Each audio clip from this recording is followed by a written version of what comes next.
Parte 2 da Seção 2. Cenário real com intermediadores financeiros. Voltando à última tabela, a única ressalva que devemos ter com relação a ela é que, devido ao fato de o Brasil ser um país com muita insegurança jurídica, as vendas financiadas quase sempre ocorrem por meio de bancos, não entre comprador e vendedor da casa, e isso eleva os juros da transação, de modo que no ambiente financeiro brasileiro as taxas desse financiamento costumam ficar entre 7% e 10% ao ano. Mas, como a própria tabela mostra, ainda é possível realizar um financiamento a taxas de 8% ao ano. Basta usar o FGTS poupança para dar entrada ou abaixar um pouco o padrão e procurar uma casa que custe menos de 200 mil. Como já dito, os financiamentos de casa costumam ocorrer por meio de intermediários, porém, embora seja difícil e improvável, nada impede que você negocie diretamente com o vendedor. Neste caso, conseguirá taxas bem menores, provavelmente. Embora muito difícil no Brasil, é possível negociar diretamente com o vendedor. E isso pode gerar as taxas mais baixas de nossos exemplos, como o juro de 4% ao ano. Se o vendedor, por exemplo, vender a casa através do certificado de MEI. Com esse certificado, pessoas físicas podem fazer vendas mediante financiamento. Se a negociação ocorrer entre pessoas físicas, o que não é comum,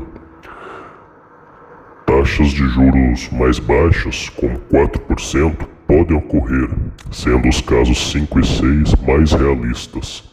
Já no financiamento intermediado por banco, as linhas populares estão atualmente entre 7% e 10%, sendo os casos 2, 3 e 4 mais realistas. E, como já comprovado, para a maioria das cidades não é nem a inflação geral, nem a imobiliária o empecilho para juros baixos.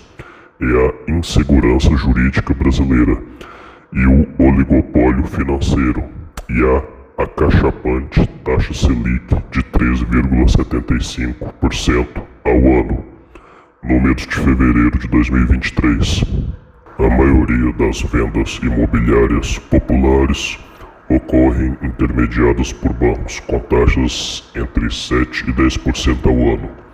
Porém, é possível comprar casas financiadas de mês a taxas de juro mais baixas, com sorte até menores que a inflação imobiliária do local.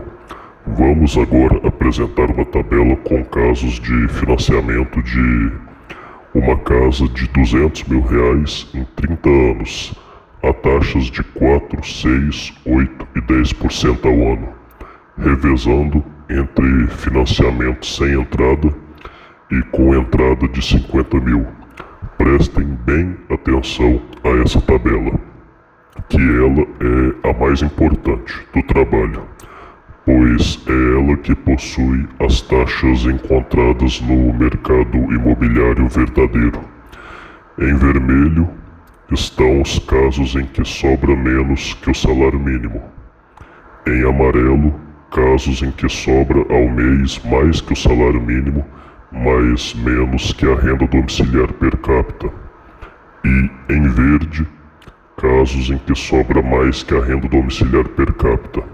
A referência para calcular a sobra é uma renda de R$2.500 ao mês, mas o duodécimo do 13º, ou seja, R$2.708,33 ao mês. A coisa mais importante de se notar por essa tabela é que, como os juros praticados no mercado imobiliário não são a catástrofe demoníaca de 12% ao ano, como dito por Papa Hardware, todos os casos são mais otimistas que seu exemplo. A taxa anual de 4% que ocorre na venda entre pessoas físicas é bastante positiva para o nosso MGTOW, possibilitando a ele viver com mais que a maioria das pessoas. Porém, essa taxa, além de ser de uma negociação difícil de ser encontrada, é inviável para locais com a inflação imobiliária razoavelmente acima de 4%, como é o caso de Goiânia, Belo Horizonte e Curitiba.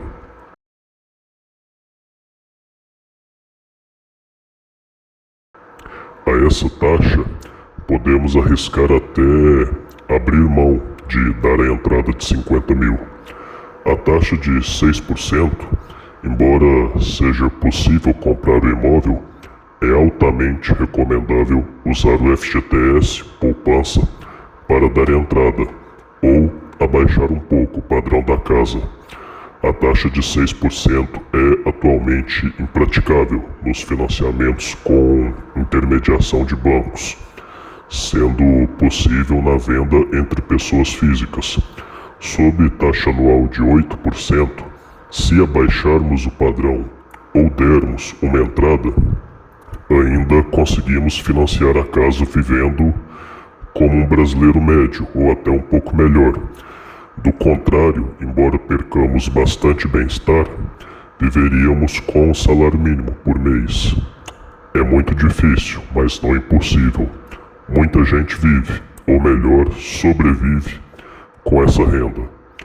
Como dissemos na parte anterior, sob a taxa de 8% ao ano, é melhor que se dê uma entrada e ou que se diminua o valor da casa. Enfim, é melhor que o valor financiado seja substancialmente menor que 200 mil. A taxa de 8% é a mais realista dentre todas aqui. A taxa de 10% ocorre nos financiamentos imobiliários bancários mais caros, falando aqui só de casas populares. A essa taxa, se financiarmos um imóvel mais barato ou dermos uma entrada, conseguimos viver com renda maior que o salário mínimo, porém menor que a renda domiciliar per capita, que no nosso país está longe de ser alta. Caso não consigamos dar entrada no financiamento de 200 mil, seremos obrigados a viver com praticamente R$1.000 por mês, o que é impraticável, diria até prejudicial à saúde. Reiterando, para poupar os 50 mil, no nosso exemplo, de um trabalhador com salário de 2.500, pode-se viver com 2.000 por mês, poupando o 13º e 500 todo mês, ou seja, poupando 8.500 por ano. Assim, em 5 anos e 11 meses, se junta a entrada de 50 mil. Ou melhor, pode-se usar o FGTS parcial ou integralmente para essa entrada, e não precisando poupar por quase 6 anos. Essa tabela, a principal do nosso trabalho, mostra que sim, dá para um trabalhador sozinho financiar a compra de uma casa de 200 mil, principalmente se ele não financiar seu valor completo. No caso das taxas de juros de 10%, tal compra sem uma entrada fica muito complicada. No caso de 8% é possível, embora muito difícil. Certamente o financiamento com entrada é preferível. Mas não é impossível para um trabalhador que ganha 2.500 ao mês dar uma entrada de 50 mil, vivendo com 2.000 por mês se consegue. E a menos que estejamos falando de Brasília, ninguém passa fome com 2.000 por mês. Eu vivo com isso atualmente. Os financiamentos a taxas de 4% e 6%, que basicamente só ocorrerão com MEI, com venda entre pessoas físicas, são bastante menos apertados, especialmente com entrada. Porém, são também mais difíceis de serem encontrados. A transação mais realista dessa tabela é sem dúvida o financiamento com entrada a 8%. E como os senhores podem ver, ainda assim, nosso trabalhador viverá melhor que o brasileiro médio, que vive com R$ 1.625 ao mês, tanto no período de poupança, para obter a entrada, quando vive com 2.000 por mês, quanto no pagamento do financiamento, período em que viverá com R$ 1.636,73. A melhor compra certamente é o financiamento com MEI a 4% com entrada. Nessa compra, o bem-estar do indivíduo não diminuirá em nenhum momento, pois tanto na fase de poupança, para obter o valor da entrada, quanto no pagamento do financiamento, o trabalhador viverá com 2.000 mensais. Bom, essa tabela foi feita pensando no migtal financiando uma casa. Vamos fazer o seguinte: vamos pegar essa tabela e adaptar para um pombinho apaixonado, que tem sua pombinha usurpadora com ele. Os 8 casos serão exatamente os mesmos financiamentos, com mesmas taxas, mesmos valores de financiamento e entrada, e mesmos prazos de quitação com a mesma entrada, se houver. Porém, agora o menininho possui uma namoradinha.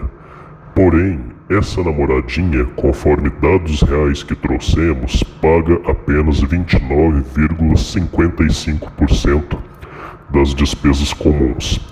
70,45% da prestação do financiamento vai ser o idiota que vai pagar.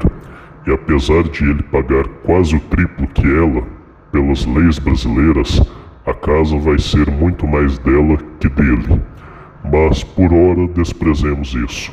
Vamos ver se esses 29,45% que ele vai deixar de pagar é uma quantia que é grande o suficiente para não ser consumida no namoro, já que, conforme provado, homens pagam parcela razoável do consumo de suas pombinhas. O caso 1.1 é o caso dos juros a 4% sem entrada, 1.2 com entrada de 50 mil. 2.1 e 2.2 são os casos de 6%, 100 e com entrada, e analogamente para 8 e 10%. Destacado em amarelo o maior valor que a mulher paga e o menor valor que o homem paga, seguindo a divisão média de despesas comuns entre casais, na qual o homem paga 70,45% das despesas comuns. Reparem que, se a divisão tipicamente ocidental de despesas for seguida, em todos os casos a fêmea pagou menos que R$500 e o trouxa não pagou menos que isso em momento algum. O caso mais otimista, 1.2, é mais caro para o homem que o caso mais pessimista, 4.1, é para a mulher.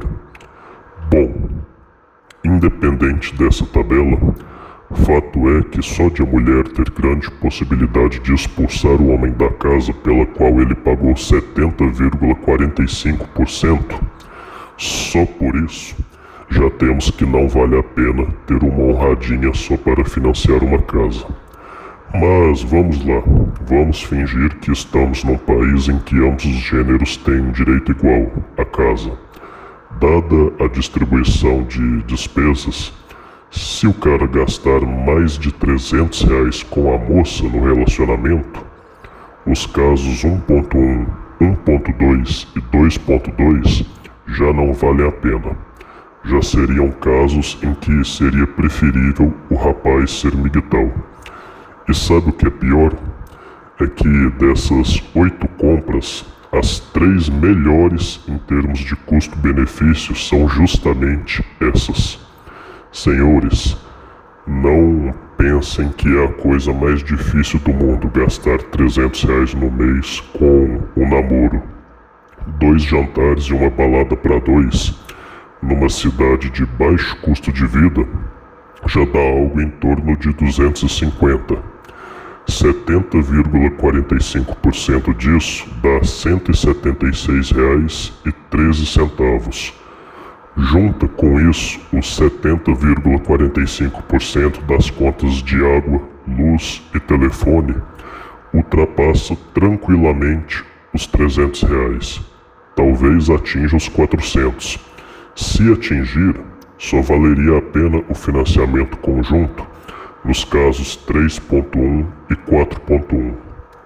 Melhor dizendo, teria sobrado o caso 3.1 se as despesas que o cara tivesse com a dama fossem apenas os encontros e as contas da casa.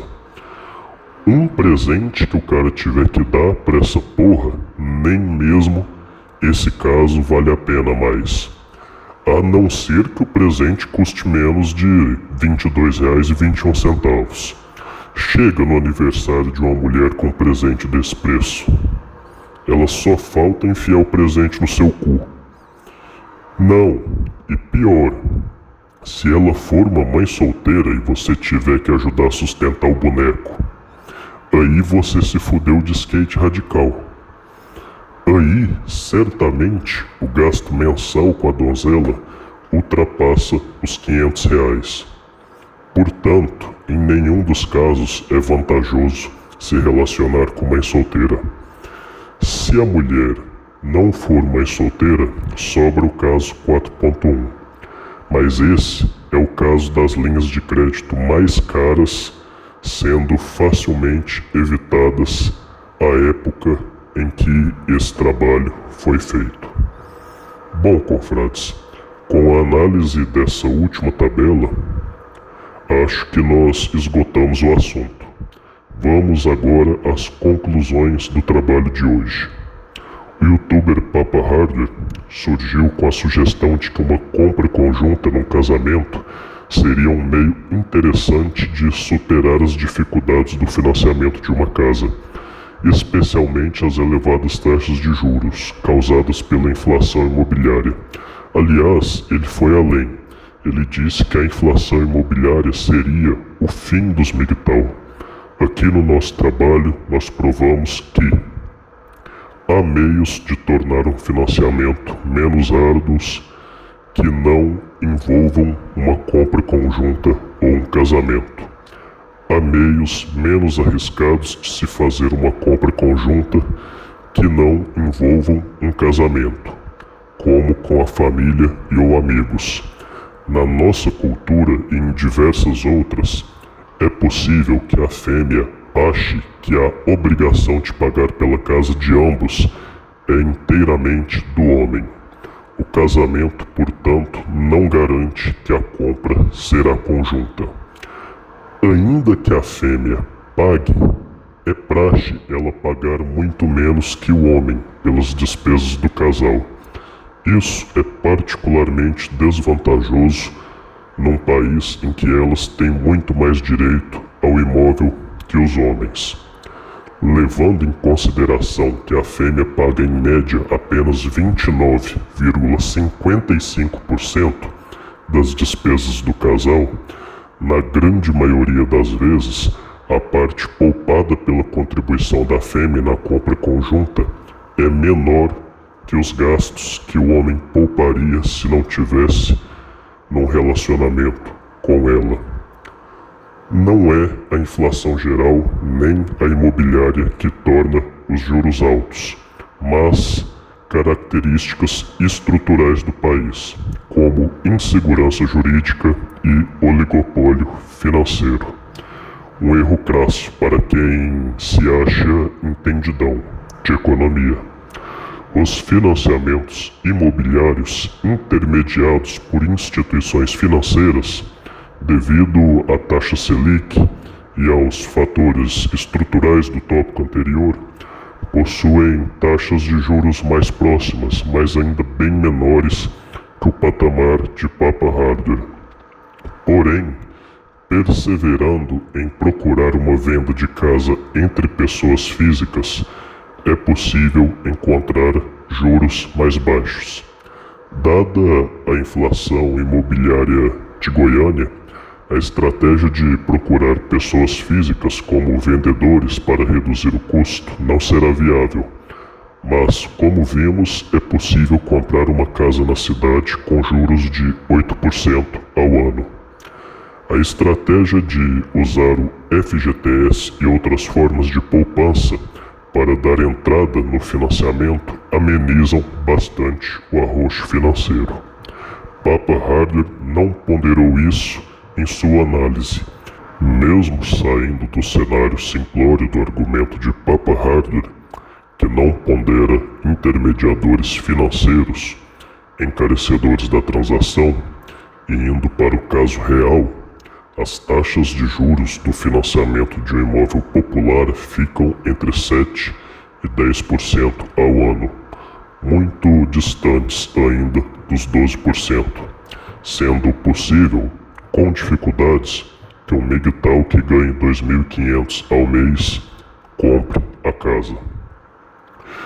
Isto posto, provamos, inclusive matematicamente, que dá sim para um MGTOW que ganha 2.500 por mês de salário comprar uma casa de R$200 mil. Homens de boa vontade, minha lealdade pertence a vocês. Câmbio, desligo.